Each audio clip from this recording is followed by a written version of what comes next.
bravo pour ton courage, parce qu'il en faut Merci. du courage pour traverser ces épreuves-là et continuer à avancer, continuer à rêver, parce que c'est ça, c'est avoir l'optimisme de se dire, ça va aller, je vais réussir à réaliser mes rêves. Hello Muriel, comment ça va? Ça va bien, Ambry, c'est toi? Ça va super. Tu sais que je ne peux que bien aller quand je te vois. Tu es tellement beau que je suis ton même rayon un villageois, de gars comme moi, quand il te voit, il devient poète. Je suis ton rayon de soleil. C'est-à-dire que je deviens poète, la poésie Je suis ton rayon de soleil. Dis comme ça, tous les problèmes. Tu es mon rayon de soleil. Merci. Tu illumines mes journées. Oh, tu éclaires mes nuits. En plus, tu n'as pas encore la bague au doigt, donc ça veut dire qu'il y a encore moyen que je J'ai une bague positionne. invisible. Non, elle n'est pas là. Ça veut dire qu'il y a moyen. Invisible. Il y a moyen que je me positionne. Ça fait très plaisir de te voir. Le plaisir. Tu sais que je pense souvent à toi, tu sais. Brice, quand tu penses à quelqu'un je te promets. Et que tu ne l'appelles pas, non, c'est que tu ne penses pas à la personne. Ah, tu sais, parfois, les gens qui pensent le plus à toi sont ceux qui t'appellent le moins. Ah. Je ne sais pas d'où vient peut-être. Et quand je pense à toi, il y a un truc qui me vient en mémoire. C'est août 2019. Oui. L'avant-première de ton film à Douala-Bercy. Tu avais eu la gentillesse de m'inviter. Oui. Je suis arrivé à l'entrée et j'ai halluciné. J'ai vraiment eu l'impression d'être à un concert. C'était impressionnant. Ouais, et c'était la première aussi au Cameroun, ça faut se le dire. Et pour moi aussi, je ne m'y attendais pas, donc j'étais impressionnée comme toi. Toi-même, tu as Wanda, tu as dit que...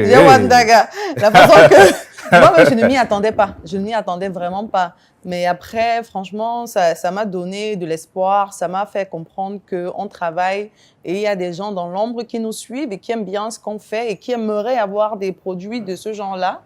Et voilà, quoi. Ça positionne aussi un peu le cinéma au Cameroun. Bah, je n'ai même pas pu entrer, mais je t'avoue que je n'ai pas mal pris de ne pas avoir réussi à entrer. J'ai ressenti énormément de fierté parce que j'ai repensé au jour où on a tourné le fameux épisode du Benguis de Pâques chez moi. Et j'ai vu le parcours et je me suis dit, bravo. Merci beaucoup. Merci. Thank you so much. Et c'est pour ça que je veux qu'on lève nos verres. Ah, d'accord. À ton succès. Parce que c'est un succès mérité. Hein.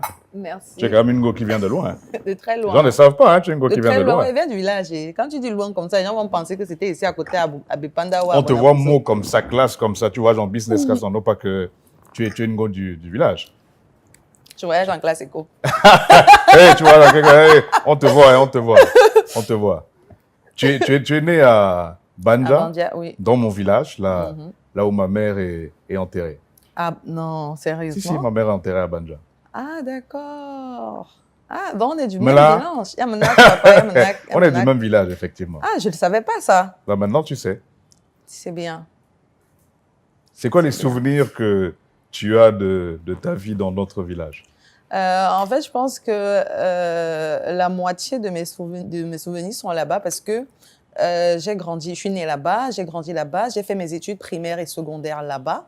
Donc, je pense que toute ma vie est là-bas, en fait, parce que ma première fille, je l'ai eue là-bas. C'est l'histoire de ma vie. Une bonne partie de ton existence est ancrée là-bas. Dans mon village, oui. Et beaucoup de personnes ont du mal à croire aujourd'hui que j'ai grandi au village.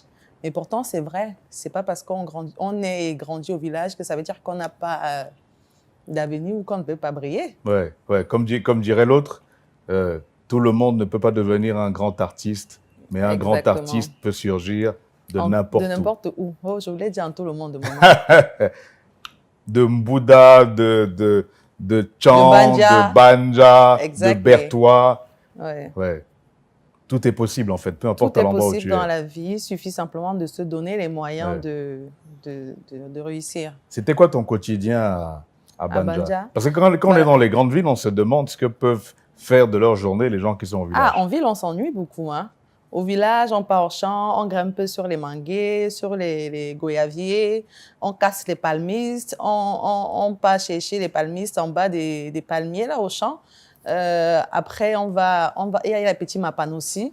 C'est pas comme en ville où il faut prendre le taxi et tout. Nous, on a des petits raccourcis là qu'on prenait pour aller dans les mapanes.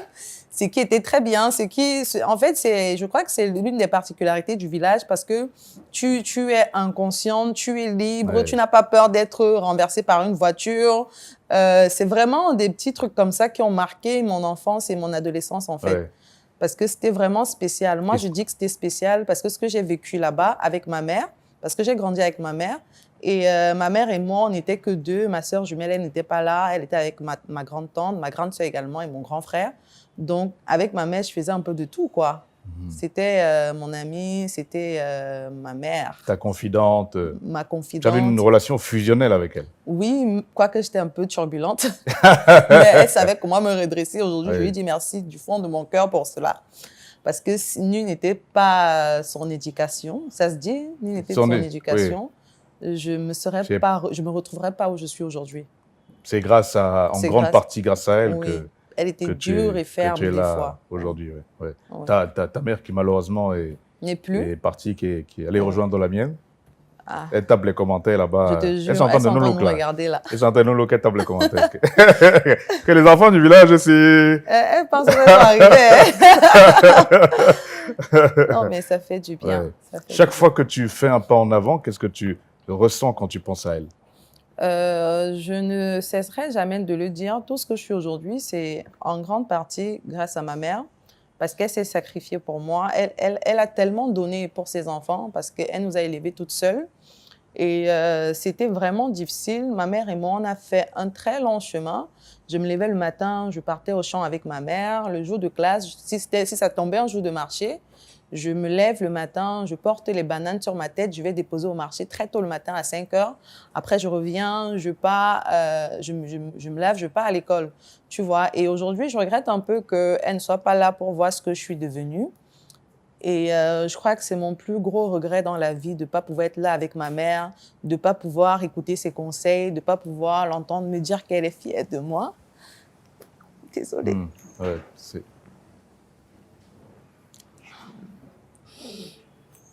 je suis certain qu'elle est fière de toi. Je l'espère. Qu'elle est fière de toi, là où elle est. C'est une certitude. Elle est fière de voir l'actrice, la productrice que tu es en train de devenir, la grande star internationale. Et elle se dit, ma fille, voilà, tous les conseils que je t'ai donnés, l'amour que je t'ai donné a servi à quelque chose, quoi. Tu l'as mérité. Je suis persuadé qu'elle est fière de toi. C'est une certitude. Je l'espère vraiment. C'est une certitude. Comment elle a réagi quand tu as eu ton premier enfant?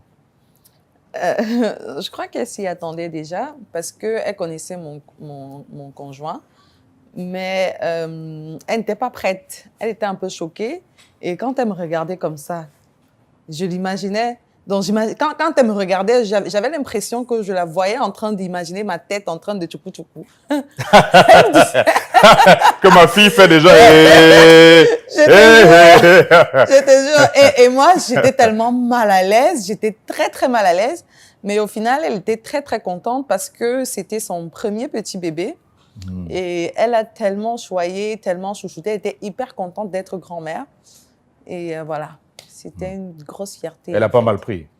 Non, pas du tout. Parce que souvent, c'est dur la relation était officielle. pour beaucoup de jeunes filles, malheureusement. La relation était officielle, donc...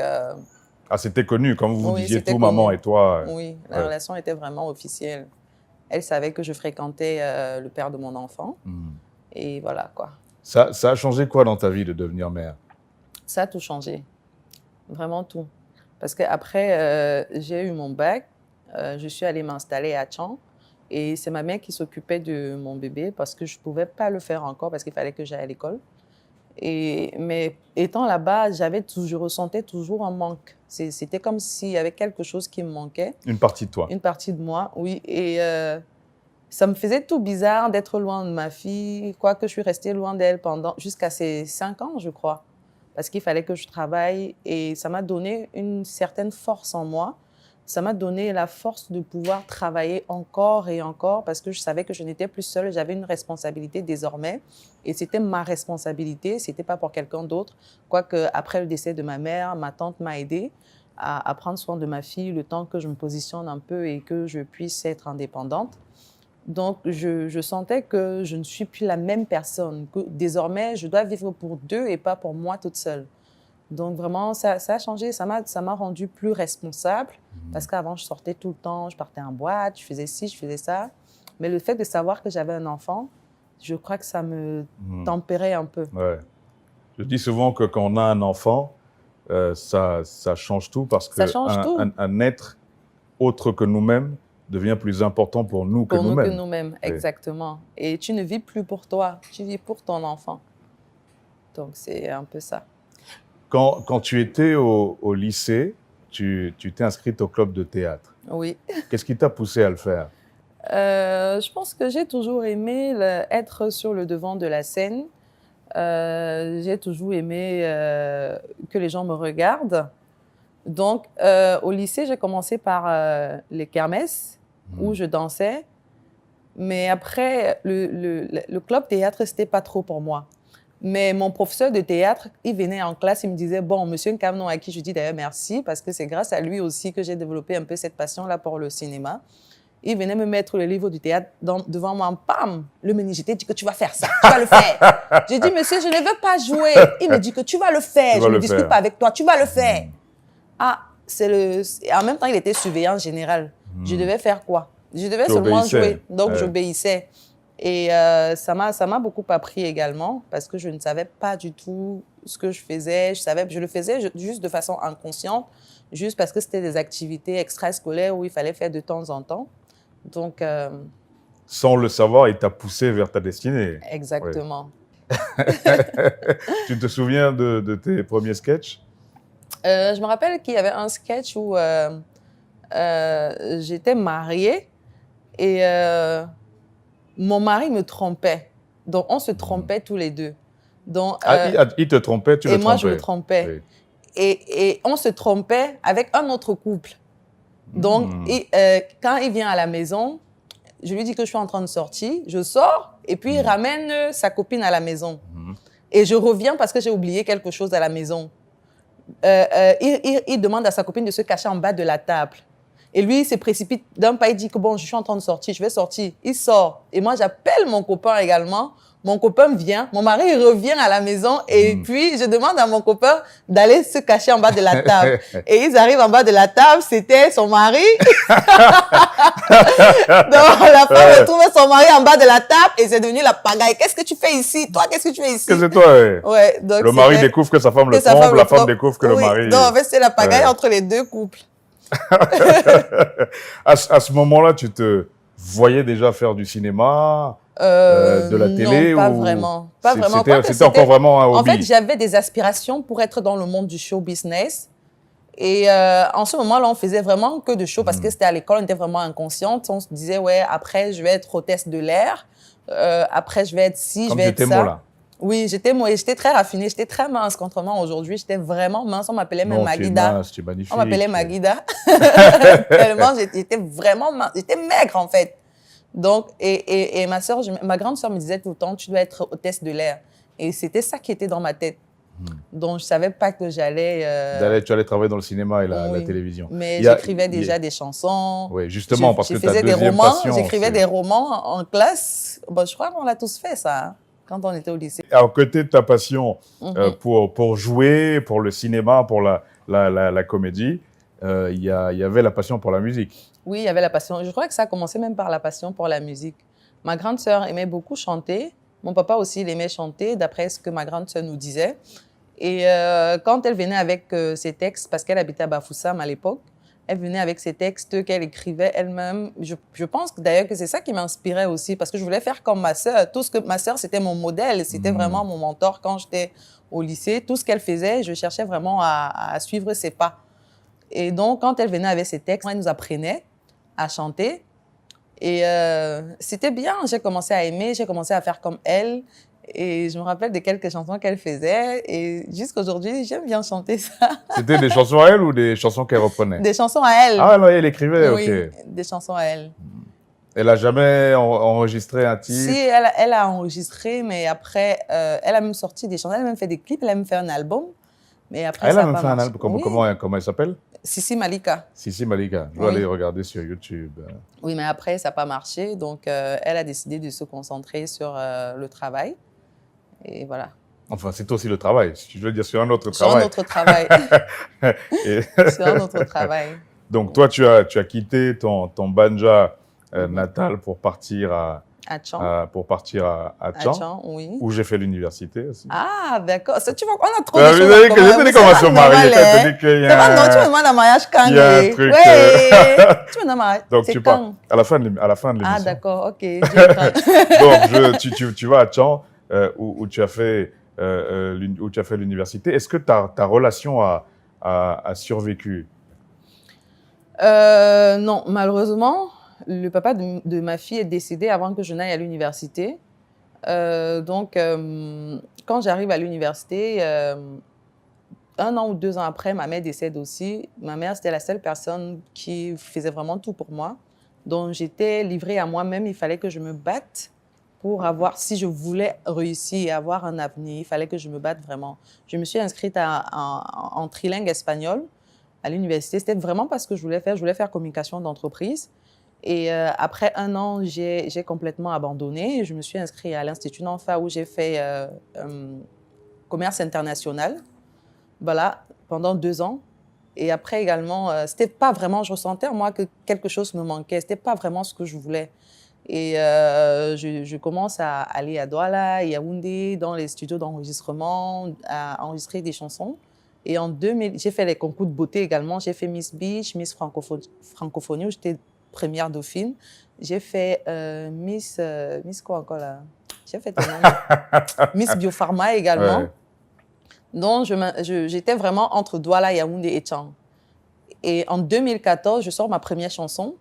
Et en 2014 également, j'ai mon premier rôle dans un film de façon vraiment professionnelle où je vois beaucoup de caméras. Ouais. Je vois des acteurs que je vois souvent, que j'ai l'habitude de voir à la télé. J'étais tellement contente que vraiment, c'était pour moi un challenge qu'il fallait que je relève. Et je pense que c'était le déclic, c'était vraiment le déclic. Et c'est parce qu'une réalisatrice t'a fait confiance. Oui, Pascaline Thomas, à qui je dis Ouais. d'ailleurs merci jusqu'à aujourd'hui. Qui t'a offert ton premier rôle. Mon premier rôle. Et c'était le rôle principal. Le film s'appelle Tony Bush. C'était dur? Oui, c'était très dur. Ou c'était excitant? Ou les deux? Les deux. Ouais. Parce que se mettre dans la peau de quelqu'un d'autre qu'on ne connaît même pas, qu'on n'a même jamais vu, au départ, c'était très dur. Mais avec le temps, on finit par s'y faire. Ouais. Toi qui avais grandi sans père, et je sais à quel point ça peut être dur parce que c'est mon cas aussi. Tu vois, encore on a trop de choses en commun, Bruce, vraiment. J'espère que la bague, là, c'est de l'or et diamant en même temps. Encore un lien. J'imagine que ça a été encore plus dur pour toi de te dire que malheureusement, ton enfant n'allait pas pouvoir profiter de son papa. Oui, c'était très dur. C'était très, très dur. Mais après, on finit par accepter la situation parce que c'est irréversible. C'est une situation qu'on ne peut pas changer. Donc, on est obligé de vivre avec. Et on se dit tout simplement que Dieu seul est la seule personne qui sait pourquoi telle chose doit arriver à telle personne. Et qu'on ne devrait pas se demander pourquoi moi. Parce que si tu te demandes pourquoi toi, ça veut dire que tu voudrais dire que les autres méritent de l'avoir, en fait. Donc, j'ai juste accepté la situation et j'ai dit, bon, OK, c'est un nouveau challenge pour moi. Ce sont les réalités de la vie. Ouais. Et quelles étaient tes relations avec ton père à cette époque-là? Avec mon père, on a essayé de renouer, mais ça n'a vraiment pas marché. Je pense que c'était en 2020 ou 2019. On s'appelait de temps en temps. Oui, c'était très récent, mais vraiment, ça n'a pas marché parce que je n'étais plus un enfant, j'étais une adulte. Et renouer des liens avec quelqu'un avec qui on n'a pas grandi, avec qui on n'a pas de lien, avec qui on n'a pas de lien du tout, c'est très difficile. C'est très, très difficile, c'est très, très compliqué. Et toutes mes sœurs et moi, avec mes frères, on a vécu comme ça. Donc, c'était difficile, vraiment difficile. J'arrive pas à appeler quelqu'un papa parce que pour moi, c'est compliqué en fait. J'ai pas grandi avec cet esprit-là où il fallait appeler, il fallait se lever le matin, dire bonjour papa, bonsoir papa. Une référence que tu n'as pas. Oui, exactement. Et comment tu as vécu son décès? C'était dur de savoir que non seulement on a grandi loin de lui, mais après, on n'a pas eu vraiment cette ces occasions-là de rester, de discuter comme quelqu'un peut discuter avec son papa, d'avoir des conversations profondes, d'avoir cette personne-là qui t'essuie tes larmes quand tu pleures et qui te rassure. Quand on n'a pas spécialement un certain lien avec quelqu'un, on oublie rapidement. Vraiment rapidement. Parce que jusqu'à aujourd'hui, je n'ai pas encore accepté la mort de ma mère, véritablement. Mais mon père, je l'ai accepté. Ce sont les réalités de la vie. Le sang ne fait pas tout. Oui, le sang ne fait pas tout. Et ça, il y a beaucoup de gens qui pensent que... Parce que ma sœur, je viens de faire un message vraiment profond.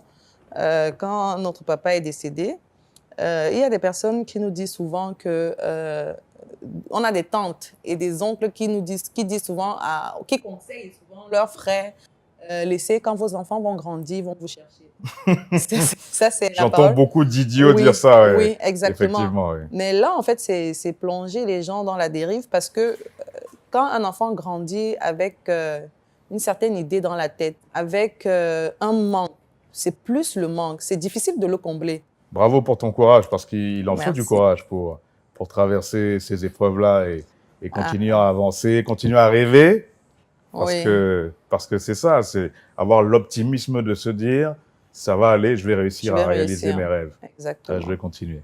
Donc, premier film en 2014, du coup, et l'année d'après. Je décide de m'installer à Douala, parce que j'en avais marre de faire le trajet. Tu dis que c'est bon, là, c'est bon. À un moment donné, tu as peur que je sens que c'est là-bas que ça se passe. Quand là-bas, je vois, c'est les chauds là-bas. C'est là-bas qu'il faut que je go. Il le fallait. Et je pense que quand je suis arrivée à Douala, c'était vraiment... Je me suis inscrite pour faire une formation en cuisine internationale. Mais même jusque-là, c'est vrai, j'étais très passionnée de cuisine. C'était mon rêve quand j'étais au lycée d'avoir un restaurant, quand j'allais avoir 25 ans, de faire à manger pour des gens, d'avoir des petites réunions de famille ou de marier. Les rêves. Les gens qui ont rêvé qu'à 25 ans, ils sont mariés là. Je vous dis bonjour. Salut, vous allez bien? Et moi, je dis bonjour, vous allez bien? On est tous là. Il y a l'eau et la lumière, c'est bon. Donc, franchement, comme toutes les adolescentes, vraiment, à 25 ans, je m'imaginais mariée avec mon restaurant, avec mon rituel du dimanche où toute la famille vient manger chez moi, les tantes, les tontons, les nièces et tout. Waouh, merci beaucoup. Dieu te fort, Donc, même ça, j'ai senti vraiment que ce n'était pas ce que je voulais. Ouais. C'était ce que je voulais, mais ce n'était pas vraiment ce que je voulais à cet instant-là. C'est ça. Voilà. Donc, j'ai contacté une actrice, je crois qu'elle s'appelait Stéphanie. Elle est décédée, père à son âme. Je la voyais beaucoup aux petits écrans et puis je lui ai dit que j'avais envie de me lancer dans le cinéma. Parce que quand j'étais à Tchang, j'ai vraiment tramé. Hein. Je partais au casting à Yaoundé. Après, on ne me retenait même pas pour le casting. Donc, tu as voyagé pour rien. Je paye mon transport. Hey, pour voyager pour rien, là, tu payes le logement. Tu te lèves comme ça, tu as un peu ton petit 100 000 sur toi. Tu pars à Yaoundé, tu payes le transport, tu payes le logement, tu payes la nutrition. Après, tu fais 2 jours, 3 jours, 4 jours. On ne te prend pas. Le jour même qu'on te prend pour un casting, tu viens t'asseoir sur le plateau de tournage du matin jusqu'au soir. On ne te regarde même pas. On tourne avec les gens qu'on connaît. Tu es là assise, hein. Nobody knows the look at you. Donc, moi, ça ne m'a pas découragée. Donc, c'est quand j'entre en contact avec Stéphanie, elle me donne le numéro de Blaise Tanquois. Et en ce moment-là, il est en train de lancer un casting pour la série La Tombe des Secrets. Et c'est comme ça que je vais passer le casting et on me retient pour le rôle. Donc, c'était une série. Ouais. Voilà. On a tourné. Et ça s'est bien passé. Ça s'est très bien passé. Et je crois que ça fait aussi un peu partie des éléments déclencheurs qui m'ont permis de comprendre que c'est ce que je voulais vraiment faire. C'est sur le tournage de cette série que tu as fait la rencontre de Marcel? Oui, c'est sur le tournage de la série en 2015. Qu'est-ce qui a fait que ça a collé entre vous? Ce qui a fait que ça a collé... Est-ce que je sais m'aimer? Je sais qu'elle aimait beaucoup mes chansons à l'époque parce que j'avais fait, je crois... Reste là, ne me quitte pas. On a tellement de choses à apprendre. L'amour, tu sais, ne s'invente pas. Reste là et Love Me. Non, je ne sais pas si c'était Love Me. Il y avait Elle ou Moi. Voilà. Ouais, Love Me n'était pas encore sorti. Love Me n'était pas encore sorti, oui. Elle ou moi. Et cette chanson-là, et reste là. Et elle aimait beaucoup mes chansons. Chaque fois qu'on se voyait, on faisait des vidéos avec mes chansons et tout. Mais on se rencontre véritablement sur le plateau. Je crois qu'elle avait un problème avec son maquillage et tout. Et moi, je lui ai dit que non, tes sourcils, c'est pas très bien fait. Il faut faire plutôt comme ça. Laisse-moi faire. Oui, et c'est comme ça qu'on est devenus amis, en fait. Ouais. Donc, quand elle avait besoin de faire quelque chose, elle venait à la maison, je la maquillais. On faisait des vidéos avec mon téléphone. Et voilà. Et vous avez fini par vous installer ensemble. On a fini par nous installer ensemble en 2016. Une vraie amitié, Oui. on va dire, de dire fraternité. Oui, c'était vraiment quelque chose d'assez fort. C'était très, très fort. C'était vraiment fusionnel. On était deux personnes avec des rêves et on s'était dit, voilà, on se donne les moyens pour les réaliser. Et c'est comme ça qu'on s'est battu pour réaliser le rêve qui était le nôtre.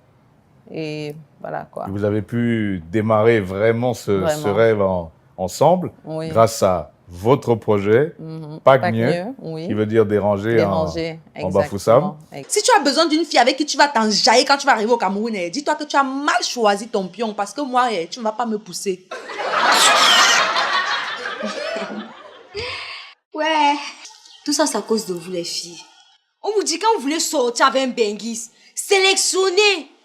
Ancré dans sa tête, analysé. C'est une web série qui au départ était juste pour s'amuser. Un petit sketch pour s'amuser. Oui, c'était rien de sérieux au départ. Donc après, ça a pris de l'ampleur, les gens en redemandaient.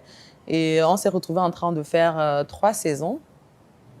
Donc c'était une aventure de malade. Et puis j'ai vu énormément déjà de talent chez vous, parce que je ne connaissais pas la série, c'est Salatiel. C'est Salatiel et Moustique qui m'ont fait découvrir la série. J'ai vu énormément de talent chez vous et puis aussi de l'ingéniosité parce que vous avez eu l'idée, c'est un peu pour ça aussi que vous m'avez approché, de dire ok, il faut qu'on invite des artistes, des célébrités dans la série. Donc Brice Alban, est-ce que tu peux nous connecter à un tel et tout pour qu'on les invite dans la série? Donc du coup, vous m'avez offert mon premier rôle. Oui. Le premier rôle que tu as. J'attends toujours le deuxième, mais c'était déjà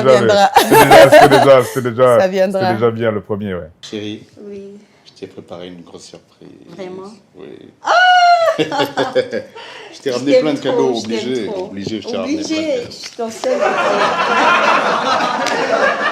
Franchement, ça m'a frappé dès le départ. Je me suis dit, ces filles-là, elles ont du talent, elles en veulent, elles vont y arriver. Oui, c'était quelque chose de différent parce qu'on n'avait pas l'habitude de voir de web-séries où des gens sont propres, qui sont bien présentés, qui sont bien coiffés, bien habillés.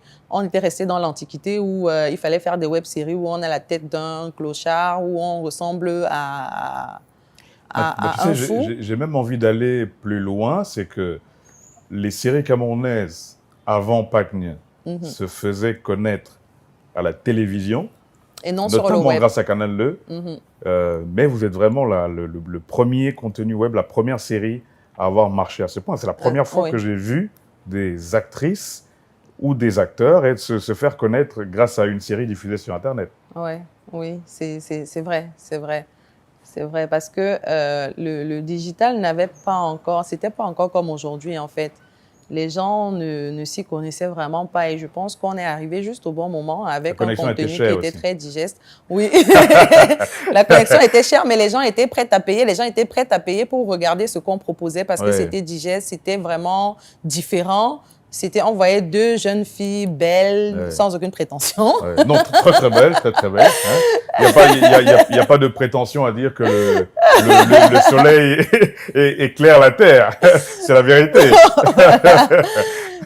qui font de la comédie. C'était plus ça, l'étonnement. Et puis, il y a un point important aussi. C'est qu'il y avait vraiment un ADN vraiment Camer.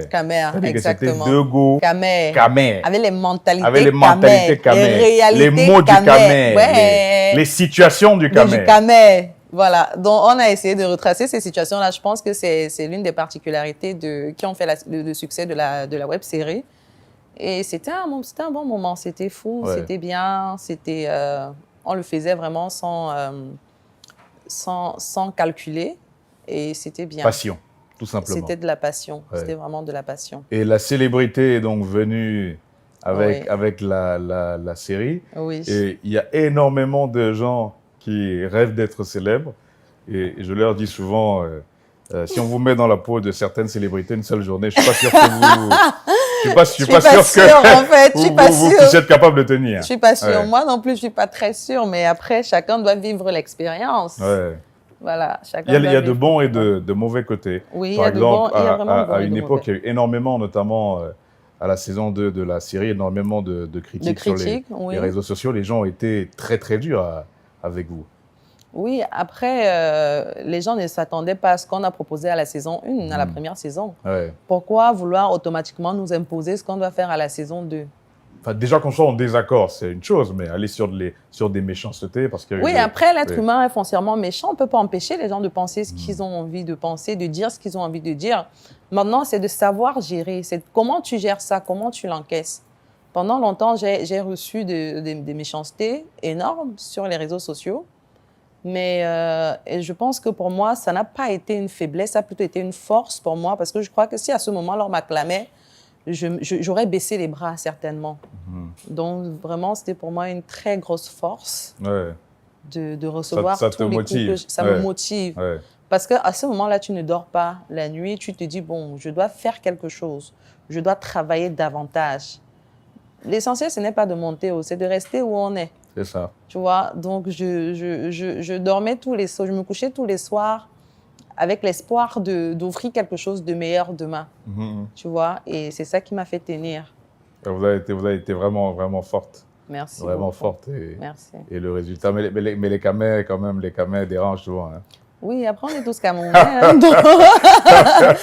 c'est quand ça vient te trouver et que dans ton corps, là, tu n'es pas Camerounais, que ça te crée des problèmes. Là, je suis en train de repenser à notre précédente conversation avec Marcel. Elle était là, vous étiez là toutes les deux. Et elle disait qu'il y a des gars qui disaient que ça fait rien à quel niveau.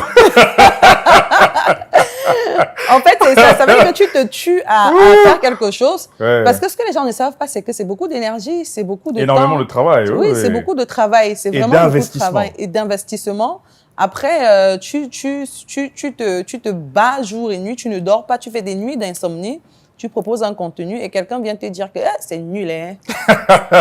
Tu vois, ça choque. Ouais. Mais après, tu te dis, bon, si sur 10 commentaires, il y a 3 commentaires qui disent que c'est nul, ce n'est même pas la moitié, donc ça ne sert à rien de rester focus dessus. Prends les commentaires positifs et accroche-toi sur ces commentaires positifs. Et tire le meilleur des commentaires négatifs. Parce qu'il te dit que c'est nul, mais en fait, il ne te dit pas pourquoi c'est nul. C'est ça le comble, parce que les gens le confondent très souvent. Oui, c'est un nul qui ne te sert à rien. Oui. Parce que si tu dis c'est nul et puis tu dis, bon, j'aurais préféré qu'on fasse comme ça, comme ça, comme ça, ici vous auriez dû faire comme ça, là ça t'aide, c'est une critique constructive. Mais quand tu dis c'est nul, qui va gérer? Qui va gérer ton nul là? C'est un nul qui est nul et sans effet. PAC, c'est plus de 36 millions de vues aujourd'hui sur YouTube. La série a lancé vos carrières respectives. Oui. Je sais que ta relation aujourd'hui avec Marcel n'est plus ce qu'elle était. Qu'est-ce qui reste de la fraternité et de la complicité que vous aviez à l'époque? Les relations humaines ne sont pas basées essentiellement sur l'amitié. Mais je pense qu'au-delà de ça, on a des relations qu'on peut garder, quoi qu'on ne soit plus des amis. Donc, si aujourd'hui, Marcel a besoin de moi, je serai là pour elle. Et je pense que c'est vice-versa. Donc, ce qui faisait la réussite de PAC-NU, d'une part, c'était ce lien-là qu'on avait. Mais à un moment donné, on a grandi professionnellement parlant. Et aujourd'hui, on a des responsabilités. J'ai 2 enfants, elle en a 1. Et on a des objectifs différents. On a une vision différente de la vie. Et, chacun a ses projets individuels. Et ça marche bien pour toutes les 2. Est-ce que tu regrettes que les choses ne soient pas différentes, que les choses ne soient pas passées différemment entre vous deux? Après, tout ce qui arrive dans la vie a une bonne raison. Et parfois, les raisons nous permettent de comprendre en réalité que certaines choses, certaines situations, comme je l'ai dit tout à l'heure, sont irréversibles. Voilà, donc la vie continue son cours, on continue de vivre normalement, mais chacun de son côté. Mais on sera là pour l'autre si besoin y est. Et si on a des projets où on voudrait travailler, on le fera ensemble. Elle te manque? Non. Pas pour l'instant. Non. Elle manquera pas. Tu as énormément bossé avec Ebenezer Kepombia. Oui, Comment vous vous êtes beaucoup. rencontrés tous les deux? Je crois qu'on s'est rencontrés quand il fallait, en 2017 ou 2018, où il fallait faire la série Habiba. Et il m'a appelé, je ne sais pas si c'était lui qui m'avait appelé, mais je sais que je suis allée dans son bureau pour passer le casting. Et j'ai été sélectionnée pour le rôle principal dans la série Habiba. Voilà. Et depuis ce jour-là, on a toujours travaillé ensemble. Il m'a beaucoup soutenue et je crois que jusqu'ici, d'ailleurs, c'est la seule personne qui me soutient le mieux. Il est là quand j'ai besoin de lui, je suis là quand il a besoin de moi. Et professionnellement parlant, c'est quelqu'un qui me donne beaucoup de conseils, c'est mon mentor, c'est quelqu'un qui me tient la main quand il le faut et qui me montre le chemin à suivre. D'ailleurs, ton dernier rôle en date avec lui, c'est le rôle de Passy dans la série Madame, Monsieur. Oui. Et il m'a confié que c'est toi qui lui a conseillé de faire de jeunes couples dans la série. Parce qu'au départ, il voulait faire des couples cinquantenaires. Exactement. Et tu lui as dit, non, Mitumba, je pense qu'il faut mettre des jeunes dans la série. Oui, parce que je trouve qu'il y a beaucoup de jeunes talentueux, vraiment talentueux, mais qui ne mettent pas forcément leur talent en exergue. Et quand j'ai lu les synopsis des épisodes, tout de suite, je n'épousais pas l'idée d'avoir que des couples vieux, en fait. Pour moi, il fallait mettre un peu de fraîcheur. Parce qu'aujourd'hui, il y a tellement de personnes, tellement de jeunes qui sont talentueux, mais qui n'ont pas la possibilité. Il faut juste une petite possibilité comme ça pour pouvoir exprimer ce talent-là. Et revenir encore avec des couples juste des personnes âgées, pour moi, ça n'allait pas forcément avec ce que nous proposons aujourd'hui. Parce que les gens sont sur le digital, les gens sont connectés en permanence. Et ce n'est pas que des vieux. C'est des jeunes qui sont connectés. Bah, donc, si on propose plus de jeunes plus que de jeunes. Il n'y a pas de maison de retraite au Cameroun. Exactement. On est jeunes. On est jeunes. Donc, si on propose un contenu avec plus de jeunes, l'audience, forcément, c'est assuré parce que beaucoup de jeunes vont s'y intéresser. Et c'est pour ça, en fait, qu'on a décidé de faire la série avec plus de jeunes. Je t'ai posé une question et j'exige une réponse immédiatement. Non, mais vous croyez où? Piwele, je te demande pour la dernière fois, qui est cette fille? Et c'était une bonne idée parce que, résultat, la série aujourd'hui, cartonne. le Succès résultat est là. critique et commercial. Oui. La saison 3 se prépare. Se prépare, oui. Et je sens que cette série est partie pour franchir un palier dans le monde des séries au Cameroun. Oui, je pense que ça franchit déjà. Parce qu'on n'a jamais eu autant d'émulation autour d'une série au Cameroun. Et cette fois-ci, ce n'était pas qu'au Cameroun, c'était dans l'Afrique tout entier. Tout le monde en parle, les gens sont contents de savoir qu'on a des produits comme ça, qu'on a des produits aussi digestes venant du Cameroun, parce que parfois les gens ont tendance à sous-estimer un peu trop le Cameroun en ce qui concerne le cinéma. Mais on a prouvé le contraire. On a prouvé qu'au Cameroun, on peut aussi avoir de belles maisons, de villes propres, de belles femmes, de beaux hommes, des acteurs talentueux, des actrices très talentueuses qui proposent ce qu'on veut, ce que les gens aiment. Donc vraiment, je pense que la série a non seulement a été bien positionnée à l'échelle nationale, mais à l'échelle internationale. Les gens ne voient plus le cinéma camerounais de la même façon aujourd'hui, hein. Ça a vraiment changé. Oui, ce n'est plus. Ça fait plus. C'est sérieux, là, c'est sérieux. Oui, c'est très, très sérieux. Ouais. C'est très, très sérieux. Et je pense que on a vraiment mis le paquet pour que les gens soient vraiment à fond, pour que les gens s'y intéressent vraiment. Parce que faire des produits, c'est bien. Mais faire un produit qui n'intéresse pas le public, c'est un problème. Parce que là, tu dépenses. Parce que faire un projet comme Madame, Monsieur, c'est des centaines de millions. Ouais. Donc, et le faire et que les gens ne le regardent pas et que les gens ne s'y intéressent pas, c'est très compliqué. Non seulement tu ne rentres pas dans tes fonds, tu te retrouves en train de faire un produit qui ne passe pas. Donc, c'est comme tout commerce, en fait. Un investissement... C'est du business. C'est du business. Un investissement se doit d'avoir des fruits. Voilà. Et aujourd'hui, on est très fiers du résultat. On dit d'ailleurs merci à toutes ces personnes-là qui nous regardent tous les jours et qui ont aimé la série. Et on qui vont prépare regarder et qui attendent impatiemment la saison 3. La saison 3, parce que là, ça devient du harcèlement. Hein. Chaque jour. Hey. Que c'est quand? La saison 3 arrive on quand? veut On n'a pas encore tourné, maman. Attendez. Hey. Attendez. La saison 3 arrive quand? On veut la saison 3. Hé, Muriel, la saison 3 de Madame Monsieur est où? On t'a régulièrement prêté une relation avec Ebenezer, avec Mitumba. Est-ce que quand vous en parlez tous les deux, vous en rigolez ou... Ouais, c'est drôle en fait, parce que je comprends pas comment les gens peuvent porter un intérêt aussi profond sur la vie privée des autres en fait.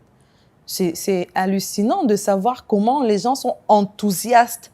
Donc, ils le font avec tellement de sérieux. De passion. De passion. Non, mais quand même, c'est incroyable de voir comment les gens... la situation, le sujet là me dépasse. Brice. Ouais. Non, ça me dépasse. Hey, c'est quoi? Hey? C'est quoi? On peut faire ça. C'est quoi?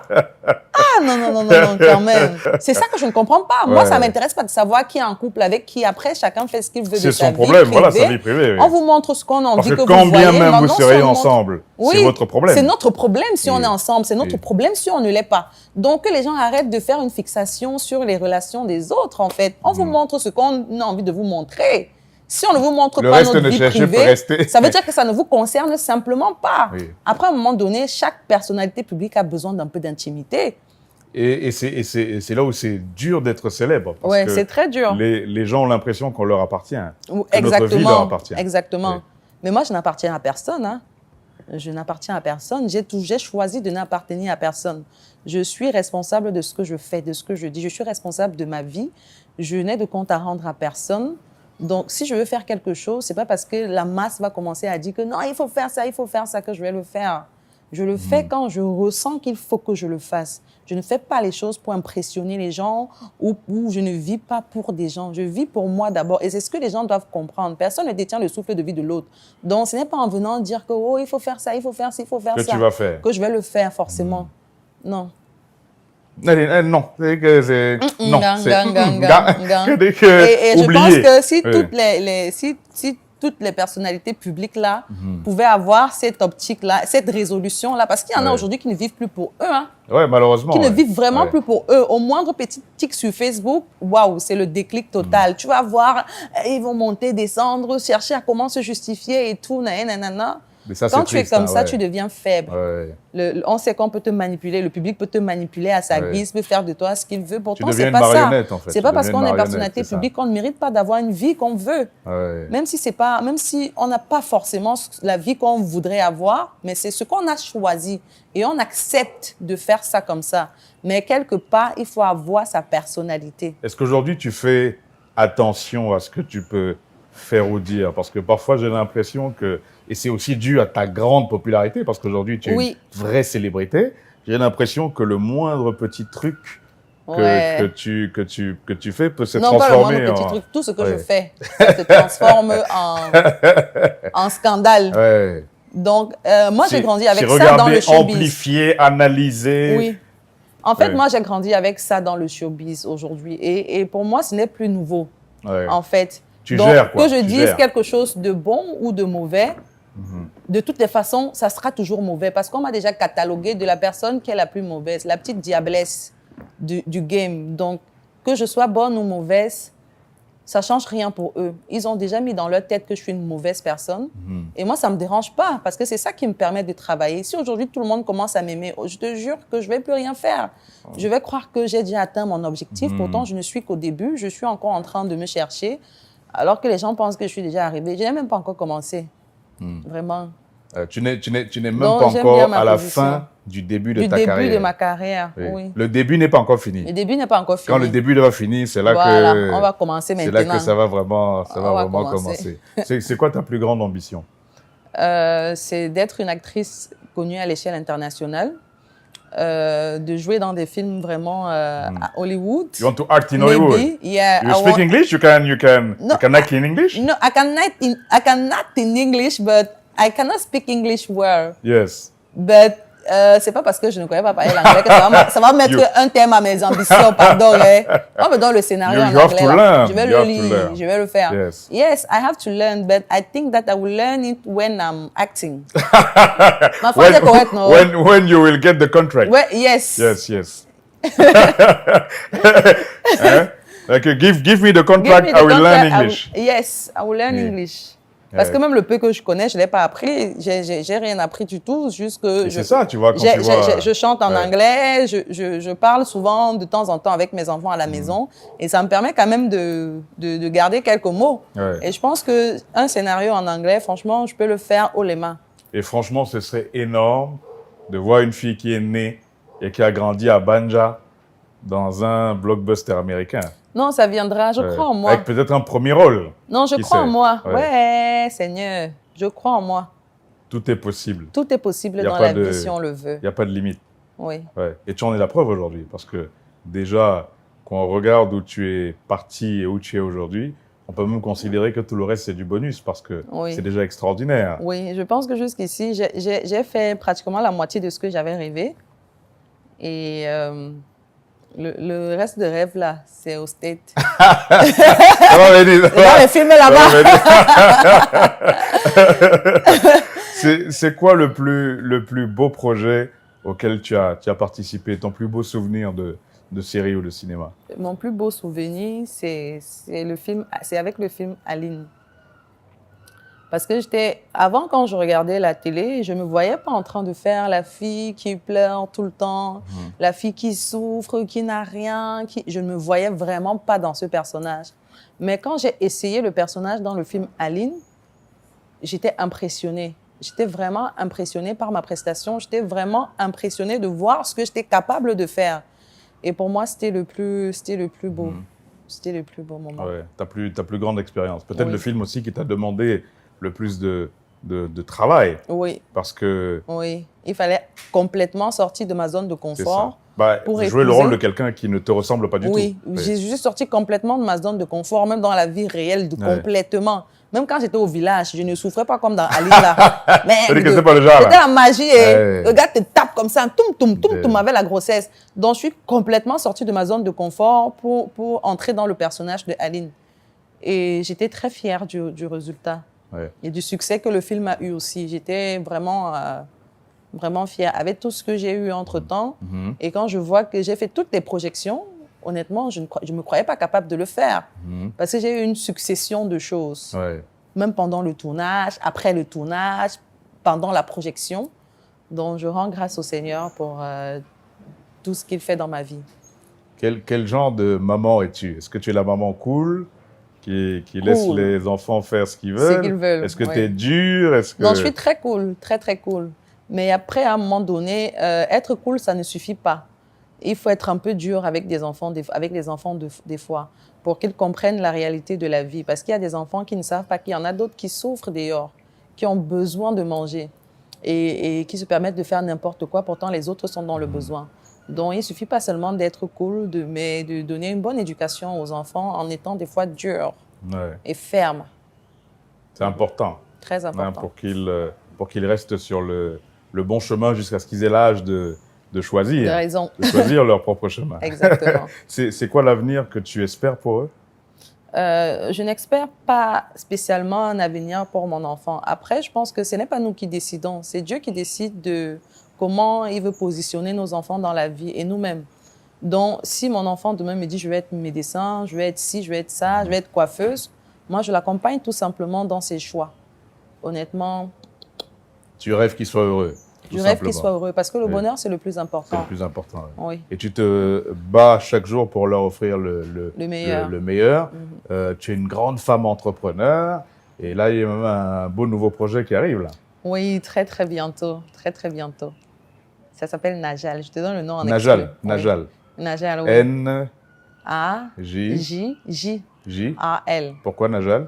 Parce que c'est le prénom de mes deux filles, et peut-être mon futur garçon. Un jour, si Dieu le veut. Ouais. Donc, Najal, Nayel, qui est le N-A, Oui. et Jal, qui est le Jalan.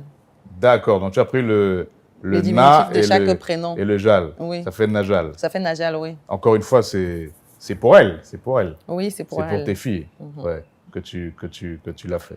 Tu m'emmèneras visiter, hein? Oui, bientôt. Il y aura quoi comme bientôt. service? Et Najal, ça Il y a- sera plusieurs branches. Oui. Institut de beauté, salon de coiffure, entre autres coiffure, massage, gommage, hammam, soins de visage, label, parce que je me lance dans la production cinématographique officiellement après l'ouverture de Najal et dans la production musicale également. J'ai même d'ailleurs déjà signé mon artiste, donc j'attends juste l'ouverture. Comment il s'appelle? Tu veux pas? Non, je veux pas. Okay. Comment s'appelle le label? Najal. Ah, Najal aussi, ok. Oui. Donc tu vas créer tout un écosystème autour de Najal en fait. Oui. Ouais. Il y aura plein de branches et... Oui, exactement. Ah bah ça c'est génial. Je suis impatient de voir ce que ça va donner. Puis ta carrière dans la musique, tu veux la continuer? D'ailleurs, tu as sorti en fait, la musique, pour moi, c'est pas forcément une carrière que je veux faire. La musique, tu veux continuer à sortir des singles de temps en temps? Oui, de temps en temps. Quand j'ai un peu d'argent, là, qui me dérange. Tu dois aller un petit clip. Au lieu d'aller à manger Dubaï. en boîte, Ouais. je vais pas faire mon clip. Ça me fait plaisir de le faire. J'éprouve un plaisir fou à chanter, à me regarder. Je fais mon clip, je mets sur YouTube, je me regarde. Même si personne ne regarde. I don't care. Ouais. I don't care problème. Ça, c'est le petit maman. Pardon, Seigneur, donne-moi l'anglais, même pour 2 jours. Donc, voilà, c'est juste une passion que je me plais à le faire. C'est tout. Après, si un jour on fait une chanson qui fait boum, on va faire les concerts. Tu vas cartonner. Ah! Oui. Tu vas seulement faire la tournée. On va seulement faire la tournée. L'album va sortir et puis... on attend la signature, on attend ton prochain single. Vraiment, il y a beaucoup de choses on attend l'Institut Najal. Tu vas certainement produire d'autres films aussi? Exactement, oui. Ça va arriver, forcément. Non, je vais le faire, le faire. C'est juste que pour l'instant, je suis un peu plus focus sur le projet Najal. Donc, après ça, bien évidemment, il y aura des produits de Najal. Qu'est-ce que la petite fille de Banja, devenue une star internationale, dirait à sa mère si elle était en face d'elle aujourd'hui? Je lui dirais merci beaucoup, maman, de m'avoir donné l'éducation que j'ai aujourd'hui, de m'avoir appris à être une femme forte, de m'avoir appris à pêcher et d'avoir pris soin de nous, mes sœurs et moi, pendant toutes ces années, toute seule. Je lui dirais que je l'aime fort, que je l'aime beaucoup et qu'elle me manque énormément, vraiment beaucoup. Je te souhaite le meilleur, Muriel, parce que tu le mérites et je suis certain que tu réaliseras les rêves restants. C'est une certitude. Et je suis là si tu as besoin de moi. Hein? Je suis là si tu as besoin de moi. Ah, d'accord. Tu ne viens pas passer au casting, papa? Je vais venir, non, je vais venir. Voilà. Et puis la demande arrive. Merci.